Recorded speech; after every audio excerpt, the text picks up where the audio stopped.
Dans le monde spirituel, il existe 4 grands signes invisibles qui gouvernent les êtres humains. Ces signes ne sont pas ceux de l'astrologie classique.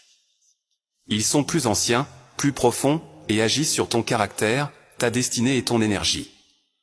Ces 4 signes sont l'eau, la terre, le feu, l'air. Mais la question est simple. Comment reconnaître ton véritable signe spirituel? Écoute bien, car cette méthode est rarement expliquée. Tout commence par le prénom de ta mère et ton propre prénom. Pourquoi la mère? Parce que dans le monde spirituel, la mère est le premier portail par lequel ton âme est passée. Voici comment faire. Compte chaque lettre du prénom de ta mère. Compte chaque lettre de ton prénom. Additionne les 2 résultats. Puis divise le total par 6. Pourquoi le chiffre 6? Parce que le 6 est un chiffre choisi par les ténèbres, un chiffre de passage, de pouvoir caché.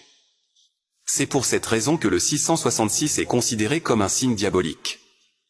Ce n'est pas un hasard, c'est une répétition de pouvoir. Une fois que tu as ton résultat final, voici comment l'interpréter, de 3 à 6, signe de l'eau. Les personnes de l'eau sont sensibles, spirituelles, très réceptives aux rêves et aux émotions. De 6 à 8, signe de la terre. Ces personnes sont solides, résistantes, mais souvent bloquées par des lenteurs dans la vie. De 9 à 12, signe du feu. Le feu représente l'action, la colère, la passion, le leadership, mais aussi le danger. De 12 à 14, signe de l'air. Les signes de l'air sont intelligents, rapides, souvent incompris, mais très connectés au monde invisible. Attention. Ce signe ne change pas. Il t'accompagne toute ta vie, influence tes choix, tes relations, tes échecs et tes réussites. Beaucoup de personnes vivent sans jamais connaître leur signe spirituel. Et c'est pour cela qu'elles ont l'impression de lutter contre elles-mêmes.